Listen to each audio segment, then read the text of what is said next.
Next, the next two things I want to cover is feedback on your papers, and then I want to think with you about how our methodology in this class it actually helps open up Du Bois's Souls of Black Folk in very interesting ways that I think you will find is helpful every time you are struggling with one of his kind of overly poetic, metaphoric paragraphs, and you're thinking, as William put it, get to the point. I think I can weave together some of how our methodology makes sense of this biblical narrative of pilgrimage that Du Bois weaves through his essays. So let's start with feedback on your papers.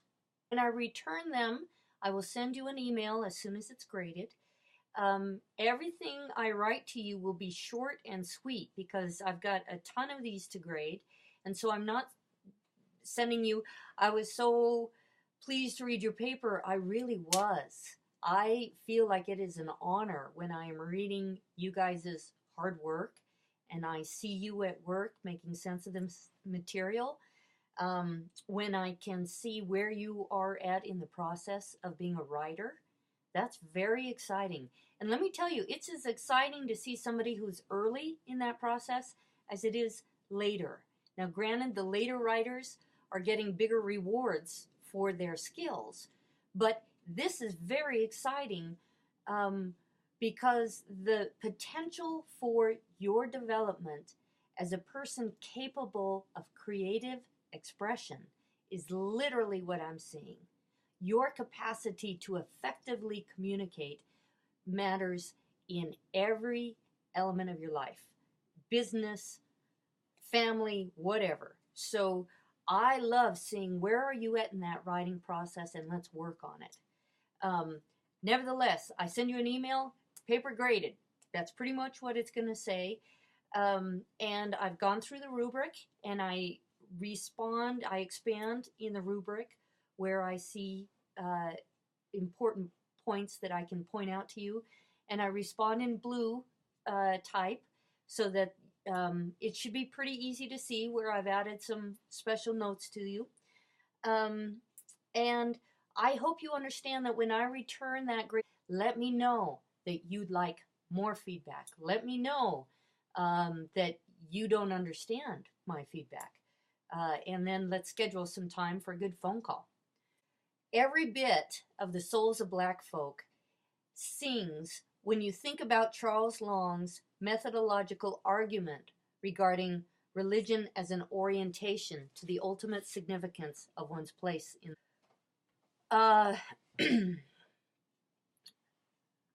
Du Bois works through the whole text with the narrative. You will often hear many biblical allusions, but particularly allusions to a biblical narrative of a pilgrimage, a journey through the valley of the shadow of death, a journey out of Egypt, through the Red Sea, leadership by prophetic voices, striving and struggling, looking for that mountaintop, for an encounter with the divine.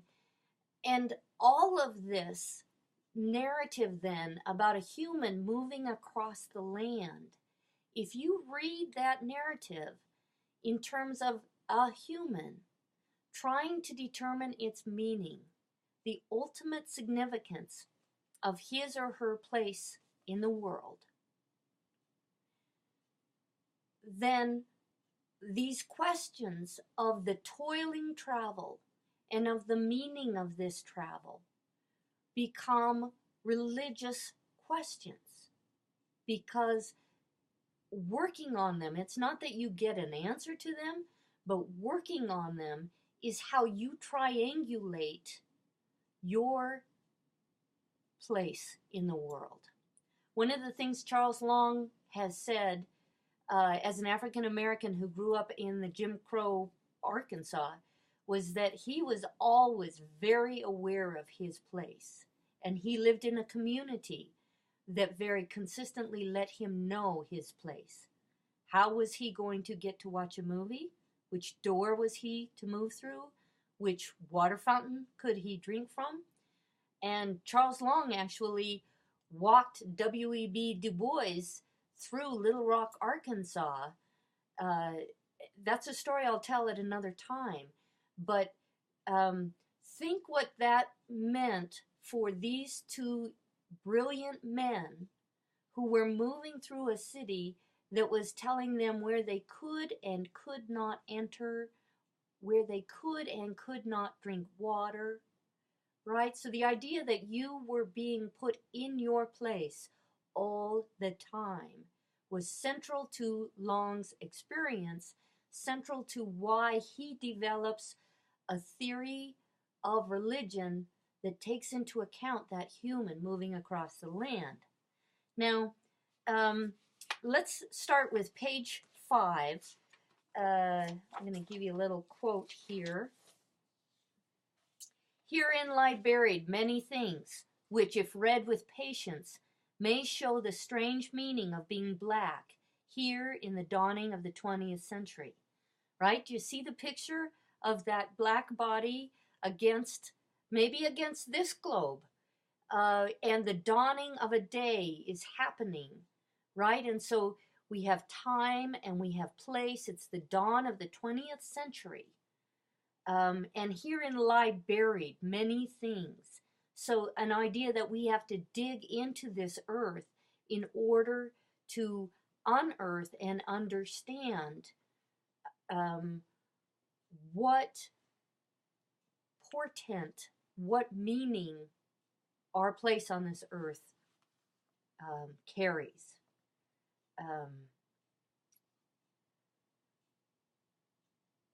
This meaning is not without interest to you, gentle reader, for the problem of the 20th century is the problem of the color line. So by his second sentence, he has set up not only that one black body on the land, but that black body in conversation with the capital G, capital R, gentle reader. What all those readers knew at the time was that if you were a reader, he was referring to the white audience. And so he has already articulated two bodies on the land divided by a color line. Not bad for 2 sentences. I have sought here to sketch in vague, uncertain outline the spiritual world. So here we go. He's drawing you a map. The spiritual world in which 10,000 Americans live and strive. Okay, is this metaphor starting to work about why location? He's going to draw you out the map. He's going to begin each of his chapters with a bar from a sorrow song. So as he maps out this world, you are going to enter each chapter by stepping over this staff. Now think about how courageous that is on his part. He's a philosopher, economist with an eye towards sociology, and the other philosopher, economists, and really sociology hasn't even begun as a field, are not starting their essays with a bar of a song. So in order to enter his essay, you actually have to, like, for some people that might be like trying to walk over a hurdle. Like, what's this doing here? And I don't recognize these terms or these words. And what's the value of a sorrow song? This is just that kind of old black folk stuff, right? And think here again about Long. What does Long say? That it is in folklore, music, styles of rhythms, that is where the quality of the religious life exists. And for Du Bois, you got to step right over that staff just to begin reading.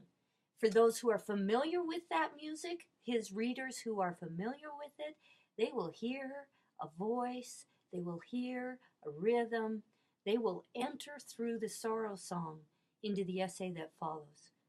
Now, I'm running out of time. I'm going to have to stop there, and we'll go a little bit further in another little video. All right, thanks for listening.